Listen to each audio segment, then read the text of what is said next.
ഹരേ രാമ രാമ രാമ ഹരേ ഹരേ, ഹരേ കൃഷ്ണ കൃഷ്ണ കൃഷ്ണ ഹരേ ഹരേ, ഹരേ രാമ രാമ രാമ ഹരേ ഹരേ, ഹരേ കൃഷ്ണ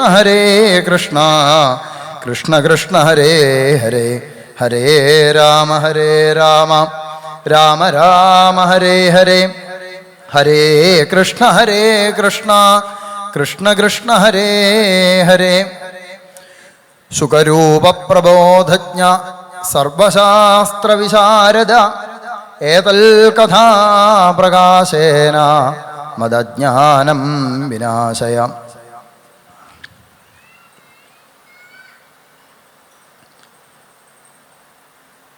ശിവം ശിവകരം ശാന്തം ശിവാത്മാനം ശിവോത്തമം ശിവമാർഗപ്രണേതാരം പ്രണതോസ്മി സദാശിവം. സർവമംഗളമംഗല്യേ ശിവേ സർവാർത്ഥസാധികേ ശരണ്യേ ത്രയംബകേ ഗൗരി നാരായണി നമോസ്തുതേ. കൃഷ്ണായ വാസുദേവായ ഹരയേ പരമാത്മനെ പ്രണതക്ലേശനാശായ ഗോവിന്ദായ നമോ നമഃ. സർവത്ര ഗോവിന്ദനാമ സങ്കീർത്തനം.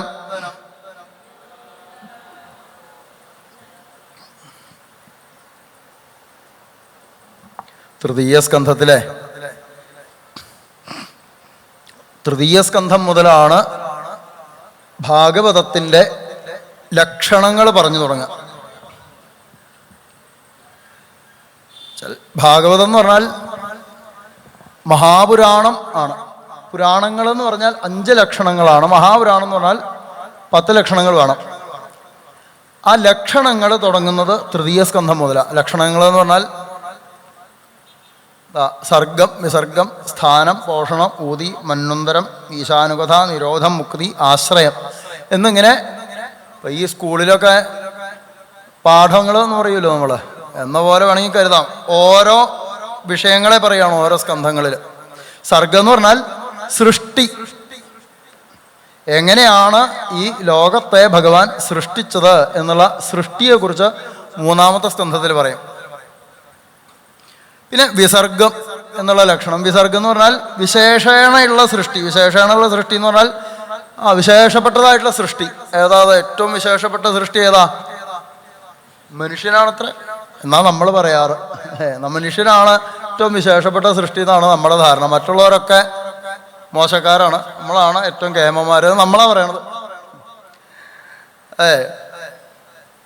ഓടി നടക്കണ ശ്വാവിനോട് ചോദിച്ചാൽ പറയും ഞാനാണ് ഏറ്റവും നല്ല സൃഷ്ടി. കാരണം എന്താ? എന്നെ പോലെ നന്ദിയുള്ള ഒരെണ്ണത്തിനെങ്കിലും കൂട്ടത്തിൽ കാണിച്ചു തരാൻ പറ്റുമോ ചോദിക്കും. അല്ലേ? എന്നെ പോലെ എന്നെ പോലെ അതിന് പല ഗുണങ്ങളുണ്ട് അല്ലേ? അതൊക്കെ ഉള്ള വേറെ ഒരെണ്ണത്തിനെങ്കിലും കൂട്ടത്തിൽ കാണിച്ചു തരാൻ പറ്റുമോ എന്ന് ചോദിക്കും. നമ്മൾ പറയും നമ്മളെ ഏറ്റവും കേമൻ. ഏതായാലും വിശേഷമുള്ള സൃഷ്ടി, അതാണ് വിസർഗം. അതാണ് അടുത്ത സ്കന്ധത്തിൽ പറഞ്ഞ ഓരോന്നോരോന്ന്. പിന്നെ ഈശാനുകഥ, ഈശ്വരനെ ആശ്രയിച്ച ആളുകളുടെ കഥ, ഈശ്വരൻ്റെ തന്നെ കഥ.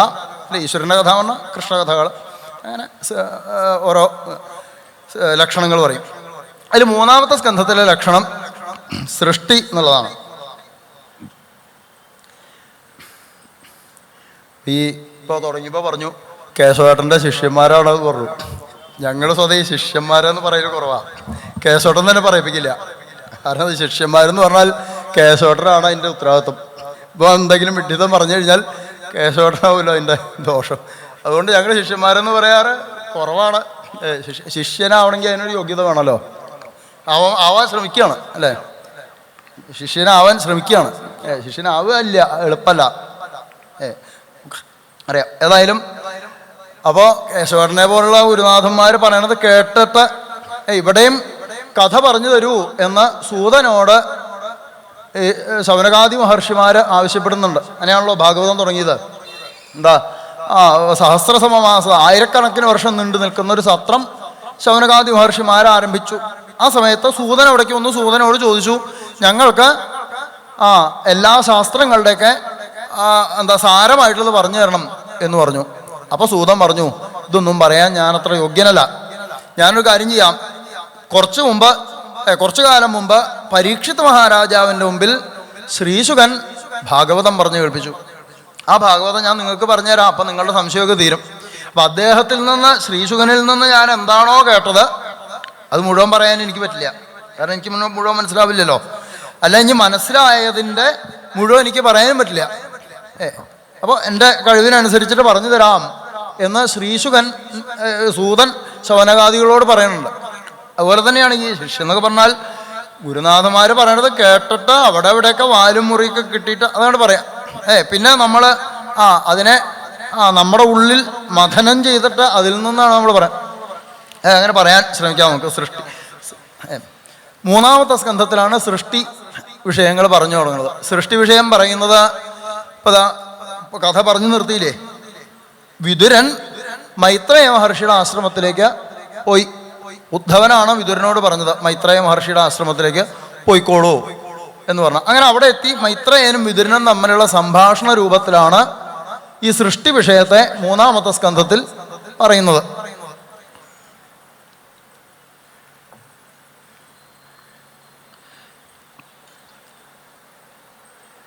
ഉദ്ധവൻ പോകുന്നത് ബദരികാശ്രമത്തിലേക്കാണ്. ബദരികാശ്രമത്തിലേക്ക് പോകുന്ന വഴിയിലാണ് ഈ മൈത്രേയ മഹർഷിയുടെ ആശ്രമമുള്ളത്. അപ്പോൾ മൈത്രേയ മഹർഷിയുടെ ആശ്രമത്തിൻ്റെ അവിടെ എത്തിയപ്പോൾ ഉദ്ധവൻ ബദരികാശ്രമത്തിലേക്കും പോയി, ഈ വിതുരൻ മൈത്രേയ മഹർഷിയുടെ ആശ്രമത്തിലേക്കും യാത്രയായി. മൈത്രേയ മഹർഷിയുടെ ആശ്രമത്തിൽ ചെന്ന ഈ വിതുരൻ മൈത്രേയ മഹർഷിയെ വീണ് നമസ്കരിച്ചുകൊണ്ട് അദ്ദേഹത്തിന് മുമ്പിൽ ചെന്നിരുന്ന് ആ വിതുരൻ ചോദിക്കുകയാണ്. അതിന് ഉത്തരമായിട്ടാണ് പിന്നെ മൈത്രേയൻ പറയണത്. ദ്വാരിദ്യുനദ്യാർഷഭ കുരൂണാം മൈത്രേയമാസീനം അഗാധബോധം. തൻ്റെ ഉള്ളിൽ തന്നെ ഭഗവാനെ നിരന്തരം അനുഭവിച്ചുകൊണ്ടിരിക്കുന്നതായിട്ടുള്ള ആ മൈത്രേയ മഹർഷിയുടെ മുമ്പിൽ ചെന്ന് നമസ്കരിച്ചുകൊണ്ട് വിതുരൻ നേരെ വിഷയം ചോദിച്ചു എന്നാണ്. അങ്ങനെ ഈ സജ്ജനങ്ങളായിട്ടുള്ള ആൾക്കാരാവുമ്പോൾ ഈ വെറും വാക്കുകൾ പറയാറില്ല എന്ന് പറയാം. ഈ വെറും വാക്കുകൾ പറയാറില്ല സജ്ജനങ്ങളായിട്ടുള്ള ആൾക്കാർ. നമ്മളൊക്കെ ആരെങ്കിലും രണ്ടാൾ കണ്ടു കഴിഞ്ഞാൽ എന്തൊക്കെയുണ്ട് വിശേഷം എന്നുണ്ട് ചിരിച്ചു കാണിക്കുക. ആ ചിരി തന്നെ കള്ളതരാവും അല്ലേ. ഇവരെ കണ്ടാൽ എങ്ങനെയാ, നാലാളുടെ മുമ്പിൽ വെച്ച് കണ്ടാൽ ചിരിക്കാണ്ടിരിക്കുക എങ്ങനെയാ, ചിരിക്കും. വിശേഷമൊന്നുമില്ലല്ലോ, സുഖം തന്നെയല്ലേ, ഇപ്പം എവിടുന്നാണ് വരണത്, എവിടേക്കാണ് പോണത് എന്നൊക്കെ ചോദിക്കും. ഇതൊക്കെ വെറും വാക്കുകളാണ്. ഇയാൾ എവിടുന്ന് വന്നാലും ഒരു കുഴപ്പമില്ല, എവിടേക്ക് പോയാലും നമുക്കൊരു കുഴപ്പമില്ല. ഇയാൾക്ക് സുഖമാണെങ്കിലും കുഴപ്പമില്ല, സുഖം അല്ലെങ്കിലും നമുക്ക് കുഴപ്പമൊന്നുമില്ല, എന്നാലും ചോദിക്കും. അതൊക്കെ വെറും വാക്കുകളാണെന്ന് കേൾക്കണ ആൾക്ക് പറയാം, പറയണ ആൾക്ക് പറയാം. പക്ഷെ സജ്ജനങ്ങളായിട്ടുള്ള ആൾക്കാർ അങ്ങനെയല്ല. അവർ പറയുന്ന വാക്കുകൾ, അതുകൊണ്ടാണ് അവർ മൗനികളായിട്ടിരിക്കുന്നത്. അവർ പറയുന്ന വാക്കുകൾ ആവശ്യത്തിന് മാത്രമേ പറയുള്ളൂ, ആവശ്യമുള്ളത് മാത്രമേ അവർ ശ്രദ്ധിക്കാനുള്ളൂ. ഇവിടെ ചെന്ന് മൈത്രേയ മഹർഷിയെ നമസ്കരിച്ചുകൊണ്ട് പിന്നെ ഭഗവാനെ ധ്യാനിച്ചുകൊണ്ടിരിക്കുന്ന മൈത്രേയൻ്റെ മഹർഷിയുടെ അടുത്ത് എന്നിട്ട് അങ്ങക്ക് വിശേഷമൊന്നുമില്ലല്ലോ, സുഖം തന്നെയല്ലേ എന്ന് ചോദിക്കേണ്ട കാര്യമില്ല. അദ്ദേഹം എപ്പോഴും ആനന്ദത്തിൽ അനുഭവിച്ചുകൊണ്ടിരിക്കുന്ന ആളാണ്. ഒന്നും വിശേഷവും ചോദിക്കേണ്ട കാര്യമില്ല. വിശേഷങ്ങളൊക്കെ ചോദിക്കാൻ നമ്മൾ ഈ സാധാരണക്കാരായിട്ടുള്ള ആൾക്കാർക്ക് വേണ്ടിയിട്ടാണ്. അവർ സജ്ജനങ്ങൾക്ക് ഒന്നും ബാധകമല്ല. ഏതായാലും അതുകൊണ്ട് വിതുരൻ വീണ് നമസ്കരിച്ചുകൊണ്ട് ഉദ്ധവനോട് മൈത്രേയ മഹർഷിയോട് നേരെ ചോദ്യത്തിലേക്ക് കിടക്കുകയാണ്. സുഖായ കർമാണി കരോതി ലോകോ നതൈഹി സുഖം വാന്യതുപാരമം വാ വിന്ദേത ഭൂയസ്തതയേവ ദുഃഖം യദത്ര യുക്തം ഭഗവാൻ വദിന്ന. ഈ വിതുരൻ എന്ന് പറഞ്ഞു കഴിഞ്ഞാൽ അദ്ദേഹം വളരെ ജ്ഞാനിയായിട്ടുള്ള ആളാണ്. വേദവ്യാസ മഹർഷിയുടെ മകനാണ്. അറിയാലോ നമുക്ക്, വേദവ്യാസ മഹർഷിയുടെ മകനാണ്. ധൃതരാഷ്ട്രരുടെയും പാണ്ഡുവിൻ്റെയും അച്ഛനാണ് വേദവ്യാസൻ. ദാസീപുത്രനായിട്ട് ജനിച്ച ആളാണ് ഈ വിതുരൻ. ആ കഥയൊക്കെ മഹാഭാരതത്തിൽ നമുക്ക് കേൾക്കാം. ഏതായാലും ആ വിതുരൻ വേദവ്യാസന്റെ പുത്രനാണ്. വളരെ ജ്ഞാനിയായിട്ടുള്ള ആളാണ്. അസ്ത്രവിദ്യയിൽ വിതുരനെ ജയിക്കാൻ ആർക്കും സാധിക്കില്ല. പാണ്ഡവന്മാരും കൗരവന്മാരും ഒരുമിച്ച് നിന്നാൽ പോലും വിതുരനെ തോൽപ്പിക്കാൻ സാധിക്കില്ല. അത്രയ്ക്ക് ശക്തനാണ് ഈ വിതുരൻ എന്ന് പറഞ്ഞു കഴിഞ്ഞാൽ. മാത്രമല്ല ഹസ്തിനപുര രാജ്യത്തിൻ്റെ പ്രധാനമന്ത്രി ആയിട്ടിരുന്നിട്ടുള്ള ആളാണ്. കൃഷ്ണൻ സ്വയം ആ വിതുരൻ്റെ ഗൃഹത്തിലേക്ക് എഴുന്നള്ളി വന്ന് ഇങ്ങോട്ട് വന്ന് വിതുരൻ്റെ അടുത്ത് വന്ന് താമസിച്ചിട്ടുണ്ട് വിതുരൻ്റെ അടുത്തേക്ക്. അപ്പം അത്രയും ഭക്തനുമാണ്. എല്ലാ തരത്തിലും യോഗ്യനായിട്ടുള്ള ഒരാളാണ് വിതുരൻ. എല്ലാ തരത്തിലുള്ള ആൾക്കാരെയും ലോകം മുഴുവനും ചുറ്റി സഞ്ചരിച്ച് എല്ലാവരെയും കണ്ടിട്ടുള്ള ആളാണ് വിതുരൻ. അങ്ങനെയുള്ള വിതുരനാണ് ചോദ്യം ചോദിക്കുന്നത്. വിതുരൻ ചോദിക്കുകയാണ്, സുഖായ കർമാണി കരോത്തി ലോകഃ. ലോകത്തിലുള്ള ആൾക്കാർ എന്ത് ചെയ്യുകയാണെങ്കിലും സുഖമാവാൻ വേണ്ടിയിട്ടാണ് ചെയ്യുന്നത് കണ്ടിട്ടുള്ളത്. എല്ലാവരും സുഖം കിട്ടാൻ വേണ്ടിയിട്ടാണ് എല്ലാ കാര്യങ്ങളും ചെയ്യുന്നത്. പക്ഷേ കിട്ടണില്ല ആർക്കും, സുഖം ആർക്കും കിട്ടണില്ല എന്ന് മാത്രമല്ല, തതയേവ ദുഃഖം യദത്ര യുക്തം ഭഗവാൻ വദേന്നഃ. ആർക്കും സുഖം കിട്ടുന്നില്ല എന്ന് മാത്രമല്ല, എല്ലാവർക്കും ദുഃഖം കിട്ടുന്നുമുണ്ട്. മോഹിക്കുന്നതായിട്ടുള്ള സുഖം കിട്ടുന്നുമില്ല, മോഹമില്ലാത്തതായിട്ടുള്ള ദുഃഖം എല്ലാവർക്കും കിട്ടുന്നുമുണ്ട്. അതിനുള്ള കാരണം എന്താന്ന് വിതുരൻ തന്നെ പറയണ്ട. ജനസ്യ കൃഷ്ണാദ്വിമുഖസ്യ ദൈവാൽ അധർമ്മശീലസ്യ സുദുഃഖിതസ്യ. അധർമ്മശീലസ്യ, അധർമ്മശീലന്മാരാണ് എല്ലാവരും. അധർമ്മം എന്ന് പറഞ്ഞു കഴിഞ്ഞാൽ നമ്മൾ ചെയ്യുന്ന കർമ്മം മാത്രമല്ല, നമ്മൾ ചെയ്യുന്ന അധർമ്മമാണോ അല്ലയോ ധർമ്മമാണോ അല്ലയോ എന്ന് നിശ്ചയിക്കുക. അത് ഏത് ഭാവനയോട് കൂടിയിട്ടാണ് ചെയ്യുന്നത്. ജനസ്യ കൃഷ്ണാദ്വിമുഖസ്യ, ഭഗവാനെ മറന്നുകൊണ്ട് ചെയ്യുന്ന കർമ്മങ്ങളൊക്കെ അധർമ്മമാണ്. അതിനി എത്ര വലിയ കർമ്മം ചെയ്താലും ശരി തന്നെയാ. എന്താ ഈ ഗുരുവായൂര കഥയൊക്കെ പറയുമ്പോൾ പറയില്ലേ, വലിയ ആനയെ കൊണ്ടുവന്ന് നടക്കിരുത്തിയാലും എനിക്ക് വലിയ കാര്യമൊന്നുമില്ല, ഭക്തിയോടുകൂടി ഒരു കുന്നിക്കുരു കൊണ്ടെന്ന് വെച്ചാലാണ് എനിക്ക് കൂടുതൽ സന്തോഷം എന്നാണ് ഭഗവാന്റെ കഥകൾ പറയുമ്പോൾ പറയാ. ആ ഭാവനയ്ക്കാണ് അവിടെ ഭാവഗ്രാഹി ജനാർദ്ദന. അപ്പോ ആളുകൾക്ക് ദുഃഖത്തിന്റെ കാരണം ചെയ്യണത് ധർമ്മമാണോ അധർമ്മമാണോ എന്നുള്ളത് കൊണ്ടല്ല, അവരുടെ ദുഃഖത്തിന്റെ കാരണം എന്താ? കൃഷ്ണാഭിമുഖസ്യ. എല്ലാ കർമ്മങ്ങളും ചെയ്യണുണ്ട്, ആ ചെയ്യുമ്പോൾ മുഴുവൻ നമ്മുടെ ഉള്ളില് മോഹമുണ്ട്. നാലാള് എൻ്റെ അത് കണ്ടിട്ട് എനിക്ക് ഇന്ന തരത്തിൽ കേവനായി. ഇപ്പോൾ നമ്മൾ കഥയൊക്കെ പറയുമ്പോൾ അല്ലെങ്കിൽ ഒക്കെ ചെയ്യുമ്പോൾ ആൾക്കാർക്ക് കേവനായി നിങ്ങൾ പറഞ്ഞാൽ സന്തോഷമാണ് അല്ലേ, ആണല്ലോ അല്ലേ. ഓരോരുത്തരും നമ്മൾ എന്ത് ചെയ്യുമ്പോഴും കേമായി നന്നായി അങ്ങനെ പറഞ്ഞു കഴിയുമ്പോൾ ഒക്കെ കേമായി സന്തോഷമായി. എന്ത് കാര്യമായാലും അങ്ങനെയാണ്. അതിപ്പോൾ ചെറിയ കാര്യമല്ലോ, അത് വീട്ടിൽ കൂട്ടാനുണ്ടാക്കണതായാലും അങ്ങനെ തന്നെയാണ്. നന്നായി എന്ന് പറഞ്ഞാൽ കേമായി. ഇതൊന്നും കൊള്ളില്ല, നന്നായിട്ടില്ലെങ്കിലും നന്നായി എന്ന് പറഞ്ഞാൽ സന്തോഷം. നമുക്ക് ഇങ്ങോട്ട് ഒരു ഫലം കിട്ടണം. എന്തെങ്കിലുമൊക്കെ അതിന് ഞാൻ ഉദ്ദേശിക്കുന്നതായിട്ടുള്ള ഗുണം ഇങ്ങനെ കിട്ടിക്കൊണ്ടേയിരിക്കണം. അപ്പോൾ മാത്രമാണ് നമുക്ക് കർമ്മം ചെയ്യുന്നതിലൊരു സന്തോഷമുള്ളൂ. അങ്ങനെയുള്ള ആൾക്കാരാണ് എല്ലാവരും. ഇതിൻ്റെ പുറകെ ഓടുന്നത്. കൃഷ്ണാഭിമുഖസ്യ, കർമ്മത്തിൻ്റെ ഫലത്തിൻ്റെ പുറകെ ഓടുന്നതായതുകൊണ്ട് അവർക്ക് ആർക്കും അതിനുള്ള സുഖം കിട്ടുന്നില്ല പറയാണ്. അപ്പോൾ അതുകൊണ്ട് അങ്ങനെയുള്ള കൃഷ്ണവിമുഖന്മാരായിട്ടുള്ള അവരെയൊക്കെ കൃഷ്ണോന്മുഖന്മാരായിട്ട് മാറ്റണം. അതിനെന്താ മാർഗം? ഇതെന്താ ജനങ്ങൾ മുഴുവനും ഭഗവത് വിമുഖന്മാരായിട്ട് നടക്കുന്നത്, അവരൊക്കെ ഭഗവന്മുഖന്മാരാക്കണം. അതിനെന്താണ് മാർഗമുള്ളത്? അത്രയാണ്. എനിക്ക് വേദവ്യാസനിൽ നിന്ന് കഥകൾ കേട്ടിട്ട് മതിയായിട്ടില്ല ഇതുവരെ. ആണ് പരാപരേഷം ഭഗവാൻ വ്രതാനി ശ്രുതാനി മേ വ്യാസമുഖാദഭീക്ഷണം അതൃപ്നുമക്ഷുല്ല സുഖാവഹാനാം തേഷാമൃതേ കൃഷ്ണകഥാമൃതൗഘാൽ. കൃഷ്ണകഥാമൃതൗഘാൽ, കൃഷ്ണകഥയാകുന്ന അമൃതം എനിക്ക് കുടിച്ചിട്ട് മതിയാവണില്ല. കസ്തൃപ്നിയാൽ തീർത്യ കർണനാടി കസ്തൃപ്നിയാൽ തീർത്ഥവദോഭിധാനാൽ. ആർക്കാ മതിയാവുക? ഭഗവാന്റെ കഥകൾ കേട്ടിട്ട് ആർക്കാ മതിയാവുക? കസ്തൃപ്നിയാൽ തീർത്ഥവദോഭിധാനാൽ സത്രേഷു സൂര്യഭിരീഡ്യമാനാൽ. സൂരികളായിട്ടുള്ള ആളുകൾ, വലിയ ജ്ഞാനികളായിട്ടുള്ള ആൾക്കാർ, ഭക്തന്മാരായിട്ടുള്ള ആൾക്കാർ വലിയ വലിയ സത്രങ്ങളിൽ പറയുന്നതായിട്ടുള്ള ഭഗവാന്റെ കഥകൾ എത്രയോ കേട്ടിട്ടുണ്ട്. ഈ സത്രങ്ങൾക്കൊക്കെ വരുമ്പോൾ സത്രങ്ങളിലെ പ്രഭാഷണം കഥ കേൾക്കാൻ വേണ്ടി മാത്രമായിട്ട് അതിനു വേണ്ടി കച്ച കെട്ടി ഇറങ്ങി വരുന്ന ആൾക്കാരുണ്ട്. ഇവർക്ക് കഥ ആദ്യമായിട്ട് കേൾക്കണതാണോ? ഒന്നുമല്ല, ഇതേ ആൾക്കാർ തന്നെ ഇതേ കഥകൾ തന്നെ 100,000 തവണ കേട്ട് കഴിഞ്ഞിട്ടുണ്ടാവും. എന്നാലും അതിനു വേണ്ടിയാണ് ഇറങ്ങി പുറപ്പെടും. എന്താന്ന് ചോദിച്ചു കഴിഞ്ഞാൽ എന്താണെന്നറിയില്ല, ഒരു മോഹമാണ്. അത് കേട്ടിട്ടാണ് മതിയാവണില്ല. കർണനാടിയും പുരുഷസ്യാതോ ഭവപ്രദാം ഗേഹരതിം ചിനത്തി.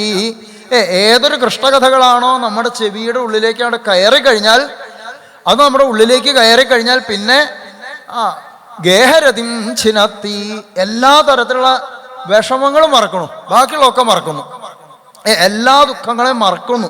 അങ്ങനെയുള്ള കൃഷ്ണകഥകൾ ആർക്കാ കേട്ടിട്ട് മതിയാവുക? അങ്ങനെയുള്ള ഭഗവാന്റെ കഥകളെ എനിക്ക് വിസ്തരിച്ച്. പിന്നെ ഇതൊക്കെ സൃഷ്ടിച്ചത് ഭഗവാൻ തന്നെയാണെന്നാണ് പറഞ്ഞു കേട്ടിട്ടുള്ളത്. ഭഗവാൻ തന്നെയാണ് ഇതിനെയൊക്കെ സൃഷ്ടിച്ചത് എന്ന് പറഞ്ഞു. അങ്ങനെയാണെങ്കിൽ ഭഗവാൻ എങ്ങനെയാ ഇതിനെയൊക്കെ സൃഷ്ടിച്ചത്? ആ കഥകളെ, ഭഗവാന്റെ സൃഷ്ടികളെ നിർഗുണനായിട്ടുള്ള ഭഗവാൻ ഈ ഗുണമയമായിട്ടുള്ള ഈ ലോകത്തെ എങ്ങനെ സൃഷ്ടിച്ചത് അതും പറഞ്ഞു തരണം എനിക്ക് ഒക്കെ അങ്ങ് വിസ്തരിച്ച് ആ കഥകളെ, ഭഗവത് കഥകളെ വിസ്തരിച്ച് പറഞ്ഞു തരണേ എന്നിങ്ങനെ പ്രാർത്ഥിക്കുകയാണ്.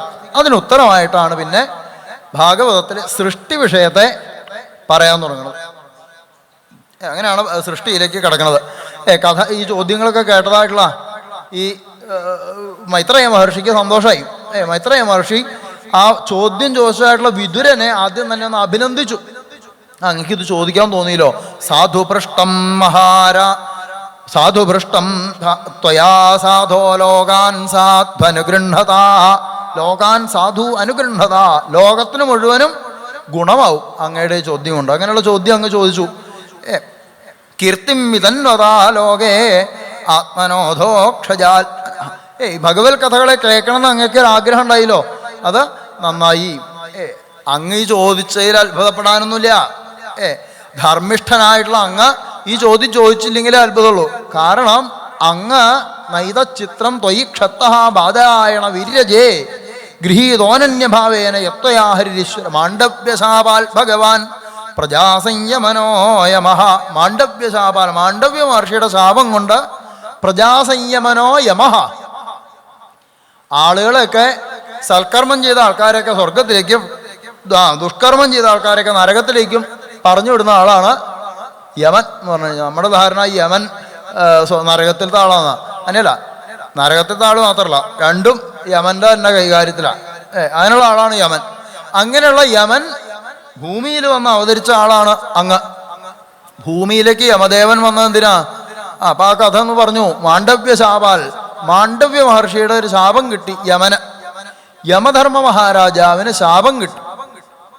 പണ്ട് മാണ്ഡവ്യൻ എന്ന് പറയുന്ന ഒരു മഹർഷി ഉണ്ടായിരുന്നു. ഈ മാണ്ഡവ്യ മഹർഷി അദ്ദേഹത്തിന്റെ ആശ്രമത്തിൽ സമാധാനമായിട്ട് തപസ് ചെയ്തുകൊണ്ടിരിക്കുകയായിരുന്നു.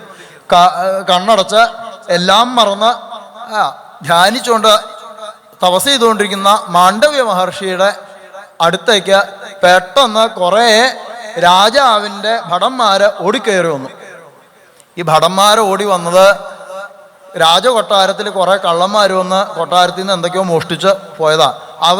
അവരെ പിന്തുടർന്നാണ് ഈ ഭടന്മാരൊക്കെ ഓടി വന്നത്. ഭടന്മാർ വന്നപ്പോൾ കണ്ടപ്പോൾ ഈ കള്ളന്മാരെന്ത് ചെയ്തു? അവർ ഈ മാണ്ഡവ്യ മഹർഷിയുടെ ആശ്രമത്തിൽ ഇവർ കട്ടുകൊണ്ടുവന്ന മോഷ്ടിച്ചു കൊണ്ടുവന്ന വസ്തുക്കളൊക്കെ ഈ ആശ്രമത്തിലേക്ക് അവിടെ ഇട്ടിട്ട് ഇവരെങ്ങോട്ടോ ഓടിക്കളഞ്ഞു. പുറകെ ഓടി വന്നതായിട്ടുള്ള ഈ ഭടന്മാരൊക്കെ വിചാരിച്ചു ഇയാളാണ് കള്ളവേഷം കെട്ടി ഞങ്ങളെ പറ്റിക്കാൻ വേണ്ടി ഇവിടെ ഇരിക്കുകയാണ്, ഇയാളാണ് ഇതൊക്കെ കട്ടുകൊണ്ടുവന്നതെന്ന് വിചാരിച്ച എല്ലാവരും കൂടി പിടിച്ചു. മാണ്ഡവ്യ മഹർഷിയെ പിടിച്ച രാജാവിൻ്റെ അടുത്തേക്ക് കൊണ്ടുപോയി. രാജാവ് പറഞ്ഞു, കുന്തത്തിൽ കോർത്ത് അവിടെ നിർത്തിക്കോളാൻ പറഞ്ഞു. കുന്തത്തിൽ കോർത്ത് അവിടെ കുത്തി നിർത്തിക്കോളാൻ പറഞ്ഞു. എന്താ പൃഷ്ഠത്തെ കൂടെ കുന്തങ്ങട് കുത്തി കയറ്റിയിട്ട് അവിടെ വെയിലത്ത് കുത്തി നിർത്തിക്കോളാൻ പറഞ്ഞു ഈ മാണ്ഡവ്യനെ. ഇവരെന്ത് ചെയ്തു? കുന്തം കയറ്റി, എന്നിട്ട് അവിടെ വെയിലത്ത് കുത്തി നാട്ടി നിർത്തി. കുറേ നേരം കഴിഞ്ഞപ്പോൾ ഇവർക്ക് മനസ്സിലായി ഈ മാണ്ഡവ്യൻ മരിക്കണില്ല. സാധാരണ ഒരു കുത്തു കിട്ടിയാൽ തന്നെ മരിക്കും, ഇയാള് മരിക്കണില്ല. കുറേ ദിവസം ഇരുന്നു ഈ കുന്തത്തിന് മുകളിൽ, ഒരു കുഴപ്പം പറ്റിയില്ല. ആൾക്ക് വേദന തന്നെ ഇല്ല. അവിടെ ഇരുന്നുകൊണ്ട് ധ്യാനിച്ചുകൊണ്ടിരിക്കുക. ആ കുന്തത്തിൻ്റെ മുകളിൽ അവിടെ ഇരുന്ന് ഇങ്ങനെ ധ്യാനിക്കുക. രാജാവിന് തന്നെ തോന്നി എന്തോ അബദ്ധം പറ്റിയിട്ടുണ്ട്. ഇദ്ദേഹം നമ്മൾ വിചാരിക്കുന്ന ഒരാളല്ല, അബദ്ധം പറ്റിയെന്ന് മനസ്സിലായി. രാജാവ് വീണ് നമസ്കരിച്ച് ക്ഷമാപണമൊക്കെ ചെയ്തു. എന്നോട് ക്ഷമിക്കണേ എന്ന് പറഞ്ഞു. എന്നിട്ട് കുന്തത്തിൽ നിന്ന് എടുക്കാൻ നോക്കിയപ്പോൾ കുന്തം ഊരിപ്പോരണില്ല അത്രേ. അങ്ങനെയാ പറഞ്ഞത് ഭാഗവതത്തിൽ. കുന്തം ഊരിപ്പോരണില്ല. അവസാനം എന്ത് ചെയ്തു? ആ കുന്തം ഒടിച്ചു അത്രേ. പുറത്തേക്കുള്ള ഭാഗം ഒടിച്ചു കളഞ്ഞു. അങ്ങനെയാണത്രേ അണി മാണ്ഡവ്യൻ എന്ന് പേര് കിട്ടിയത്. അണി എന്ന് പറഞ്ഞു കഴിഞ്ഞാൽ കുന്തത്തിന്റെ അറ്റത്തിന് അണി എന്നാണ് അത്രേ പറയാം. അത് ഉള്ളിൽ കയറുന്നു. അങ്ങനെയുള്ള മാണ്ഡവ്യൻ ഇപ്പൊ ഒക്കെ ഇല്ല, കയ്യും കാലൊക്കെ ഒടിഞ്ഞു കഴിഞ്ഞാൽ ഉള്ളില് എന്താ ഇരുമ്പിന്റെ റോഡൊക്കെ വെച്ച് കെട്ടില്ലേ, എന്ന പോലെ അയാളുടെ ഉള്ളില് ഒരു റോഡുണ്ട്. അത് ഈ കുന്തത്തിന്റെ. ഏതായാലും അങ്ങനെ നടന്നു. ഈ മാണ്ഡവ്യ മഹർഷി രാജാവിനോട് ഒന്നും വേണ്ടിയില്ല. രാജാവല്ല ഇതിൻ്റെ കുറ്റക്കാരൻ എന്നറിയാം. മാണ്ഡവ്യ മഹർഷി നേരെ യമലോകത്തിലേക്കാണ് ചെന്നത്. എന്നിട്ട് യമൻ്റെ അടുത്ത് ചോദിച്ചു, ഞാൻ എന്ത് പാപം ചെയ്തിട്ടാ എന്നെ കുന്തത്തിൽ കോർത്ത് നിർത്തിയതെന്ന് ചോദിച്ചു.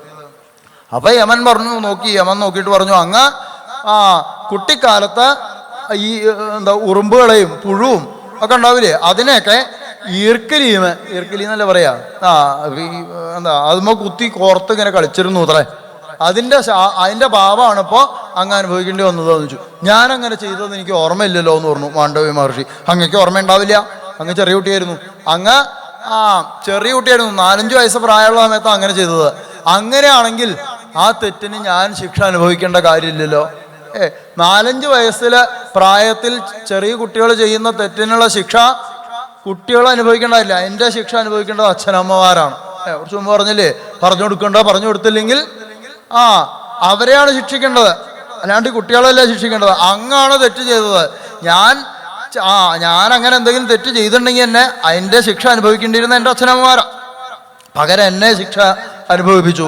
അങ്ങ് ഈ മനുഷ്യന്മാരുടെ ഈ ഒരു ഏർപ്പാട് എന്താന്ന് അങ്ങക്ക് ശരിക്കും അറിയില്ല. അതുകൊണ്ടാണ് ഇങ്ങനെയൊക്കെ ചെയ്യാൻ തോന്നുന്നത്. വലിയ വലിയ ആൾക്കാരായിട്ട് വലിയ ഉയർന്ന പദവിയിലൊക്കെ ഇരിക്കുമ്പോൾ സാധാരണക്കാരുടെ രീതികളൊന്നും മനസ്സിലാവില്ല. അതുകൊണ്ടാണ് അങ്ങ് ഇപ്പം എന്നെ ഇങ്ങനെ ശിക്ഷിച്ചത്. അങ്ങ് പോയി മനുഷ്യനായിട്ട് പറക്കൂ, ഭൂമിയിൽ നിന്ന് മനുഷ്യനായിട്ട് പറക്കേണ്ടി വരട്ടെ. കൊടുത്തു ഒരു ശാപം. ആ ശാപത്തിൻ്റെ ഫലമായിട്ടാണ് ഇപ്പോൾ ആ ധർമ്മരാജാവായിട്ടുള്ള യമധർമ്മൻ തന്നെ ഭൂമിയിൽ വന്ന് പിറക്കേണ്ടി വന്നു. അങ്ങനെ ഭൂമിയിൽ വന്ന് പിറന്ന ആളാണ് ധർമ്മരാജാവ് തന്നെയാണ് ഈ വിതുരൻ പറഞ്ഞു കഴിഞ്ഞാൽ. അങ്ങനെയുള്ള അങ്ങ് ഈ ചോദ്യം ചോദിച്ചതിൽ അത്ഭുതപ്പെടാനൊന്നുമില്ല ആണിപ്പോൾ പറഞ്ഞത്. അങ്ങ് ചോദിച്ച ചോദ്യം വളരെ നന്നായി. എന്നിട്ട് പറയാണ്, അഥതേ ഭഗവല്ലീലായോഗമായോപബൃംഹിതാ വിശ്വസ്ത്യുദ്ഭവാം ദാർത്ഥ വർണ്ണയാമ്യനുപൂർവശഃ.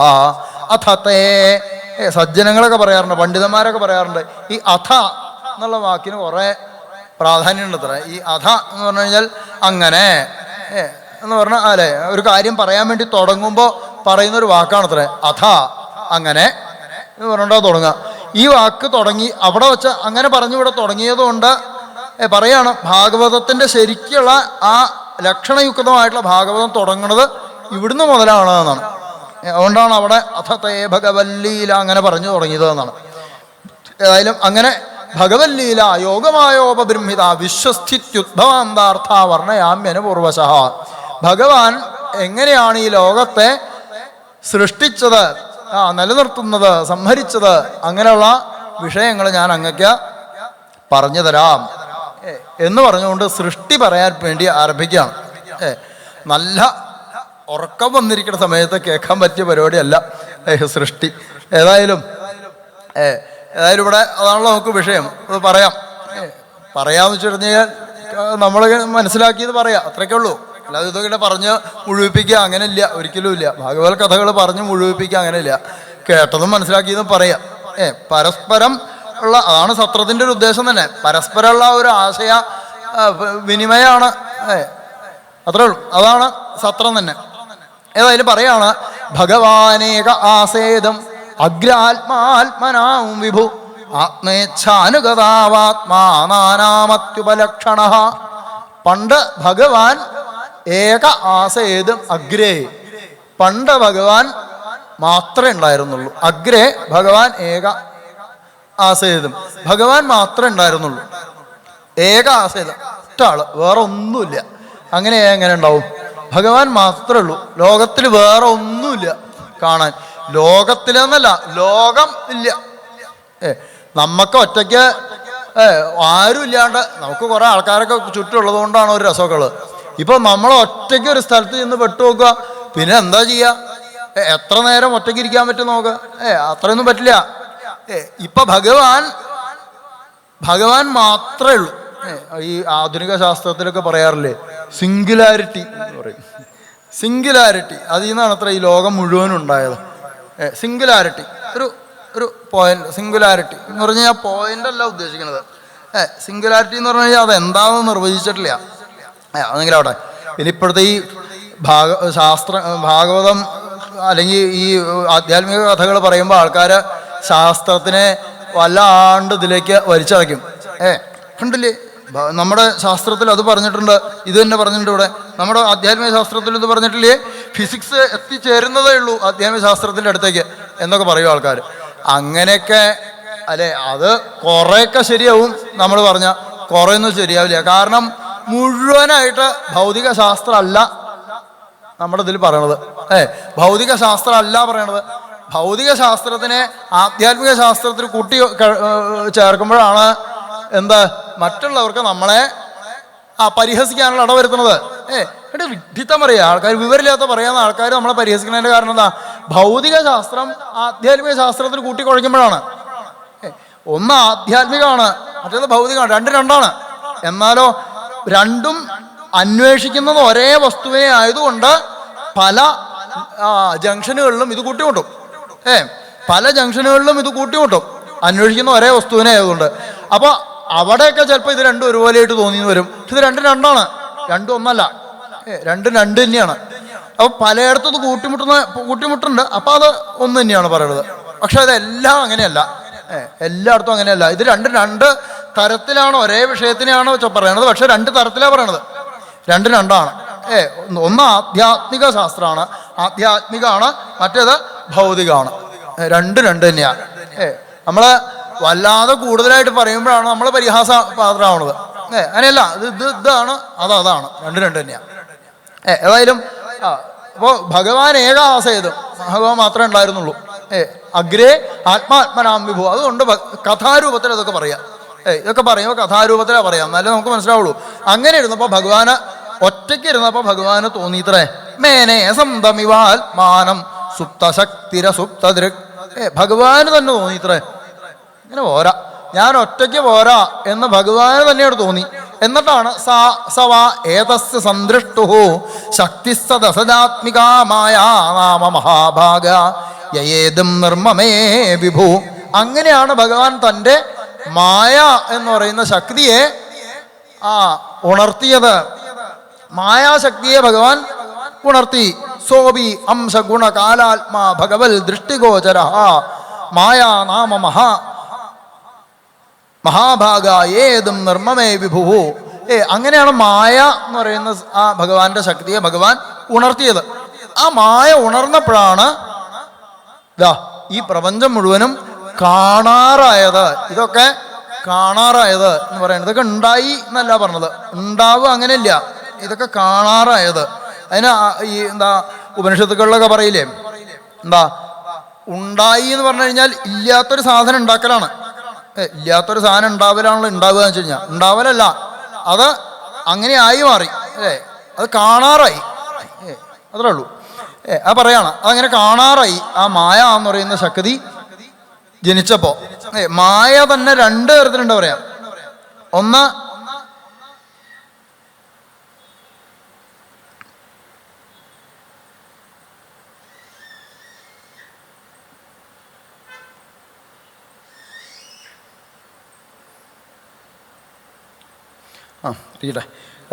പറഞ്ഞു വരുമ്പോൾ അങ്ങനെ മായയുടെ ശക്തി കൊണ്ട് ഈ ലോകത്തെ ഭഗവാൻ സൃഷ്ടിച്ചു. എങ്ങനെയൊക്കെയാണെന്ന് ചോദിച്ചു കഴിഞ്ഞാൽ സോബി അംശ ഗുണ കാലാത്മാ. അതിന് 3 യൂണിറ്റുകളാണുള്ളത്. അംശ ഗുണ കാലാത്മാ. അംശം കഴിഞ്ഞാൽ ഒരു രൂപമാണ് അതിന്. നീളം, വീതി, പൊക്കം, അല്ലെങ്കിൽ അതിൻ്റെ ഇത് ഒക്കെ വേണം. ഗുണം, അതിനൊരു സ്വഭാവം വേണം. അതിനൊരു സ്വഭാവം വേണം. മായ ഉണ്ടായതായിട്ടുള്ള വസ്തുക്കൾക്ക് ഉള്ളതാണ് ഒരു രൂപം, അതിനൊരു സ്വഭാവം. പിന്നെ അത് കാലാത്മാ, അതിന് ഉണ്ടായി നിലനിന്ന് നശിക്കുക എന്ന് പറയുന്നൊരു സ്വഭാവം അതെല്ലാത്തിനും ഉണ്ട്. ഇത് ഈ 3 കൂടി ചേർന്നാലേ അത് സൃഷ്ടിയാവുള്ളൂ. നമ്മൾ കാണുന്നതൊക്കെ അങ്ങനെയുള്ളതാണ്. ഒരു രൂപം കൊണ്ടാണ് നമ്മൾ ഇതിനൊക്കെ അറിയുക. ഒരു രൂപം കൊണ്ടാണ് ഇതിനൊക്കെ അറിയുക. അതിനൊരു സ്വഭാവം ഉണ്ടാവണം, എന്നാലേ നമുക്ക് ഇതിനൊക്കെ അറിയാൻ സാധിക്കുള്ളൂ. അല്ലാതെ രൂപമില്ലാത്ത സ്വഭാവമില്ലാത്ത ഒന്നിനെ കുറിച്ച് പറയാൻ സാധിക്കില്ല. അങ്ങനെയൊന്നുമില്ല. നമ്മളുടെ വാക്കുകളെ കൊണ്ടോ പറയുന്നതോ മനസ്സുകൊണ്ട് ചിന്തിക്കുന്നതോ എല്ലാം രൂപമുള്ളതോ സ്വഭാവമുള്ളതോ ഉണ്ടായി നിലനിന്ന് നശിക്കുക എന്ന് പറയുന്ന ആ കാലത്തിൽ പെട്ടതുമായിട്ടുള്ള വസ്തുക്കളെ കുറിച്ച് മാത്രമേ ഈ ലോകത്തിൽ നമ്മൾ പറയുന്നുള്ളൂ. അങ്ങനെയുള്ള 3 ഇതിൽ പെട്ടവരായിരിക്കണം എല്ലാ മായയുടെ സൃഷ്ടികൾ മുഴുവനും. അങ്ങനെയുള്ള മായയുടെ ശക്തിയെ കൊണ്ട് ഭഗവാൻ ഇതിനെയൊക്കെ കാര്യകാരണ കർത്താത്മാ ഭൂതേന്ദ്രിയ മനോഗുണാഹ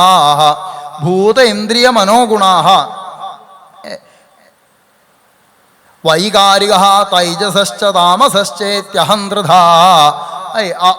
ഈ അഹം തത്വത്തെ ആദ്യമായിട്ട് സൃഷ്ടിച്ചത്, അഹം എന്ന് പറയുന്ന അഹംബോധത്തെയാണ് ആദ്യമായിട്ട് സൃഷ്ടിച്ചത്. ആ അഹം തത്വത്തെ തന്നെ മൂന്നായിട്ട് പറഞ്ഞു: വൈകാരികം, രാജസം, തൈജസം. വൈകാരികം എന്ന് പറഞ്ഞാൽ സാത്വിക അഹങ്കാരം, രാജസാഹങ്കാരം, താമസാഹങ്കാരം. അങ്ങനെ മൂന്ന്. അഹങ്കാരം എന്ന് പറഞ്ഞാൽ, അഹങ്കാരം നമ്മൾ പറയാറില്ലേ, വലിയ അഹങ്കാരിയാ, ആ അഹങ്കാരമല്ല. അഹങ്കാരം എന്ന് പറഞ്ഞാൽ അഹംബോധം. ഈ അഹംബോധം വെച്ചാൽ ഞാനെന്നുള്ള എൻ്റെ അസ്തിത്വത്തെക്കുറിച്ച് എനിക്കുള്ള ബോധം.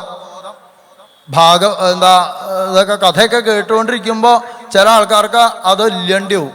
ഏത് ഇപ്പം പറഞ്ഞ സാധനം അഹംബോധം എവിടെ ഇരിക്കണേന്ന് നമുക്ക് ഓർമ്മ ഉണ്ടാവില്ല. കുറച്ച് കഴിയുമ്പോൾ മറന്നു. ഇങ്ങനെ എന്തോ ആലോചിച്ച് പലയിടത്തും. അപ്പോൾ അല്ല, ഞാൻ ഇന്ന ആളാണെന്നും ഞാൻ ഇന്ന കർമ്മം ചെയ്യുന്ന ആളാണെന്നും ഇന്നത് ചെയ്യാൻ എനിക്ക് ശേഷിയുണ്ടെന്നുള്ള ഒരു അഹംബോധം. ഉറങ്ങണ ആൾക്ക് അതുണ്ടാവില്ല. അയാൾക്ക് എന്തുണ്ടായാലും ഒന്നും അറിയില്ല. പക്ഷേ ഉണർന്നു കഴിയുമ്പോൾ നമുക്ക് നമ്മളെക്കുറിച്ചുള്ളൊരു ബോധം ഉണ്ടല്ലോ, അതിനാണ് അഹംബോധം. അതാണ് അഹങ്കാരം എന്ന് പറഞ്ഞാൽ ആധ്യാത്മിക ശാസ്ത്രത്തിൽ ഉദ്ദേശിക്കുന്നത്. അങ്ങനെ മൂന്ന് അഹങ്കാരങ്ങളുള്ളതാണ്: വൈകാരികം, രാജസം, തൈജസം. സാത്വികം, രാജസം, താമസം. അങ്ങനെ മൂന്ന് അഹങ്കാരങ്ങളുണ്ട്. അതിൽ നിന്ന് ആണ് ഈ ലോകത്തുള്ള മറ്റ് വസ്തുക്കളൊക്കെ ഉണ്ടായത്.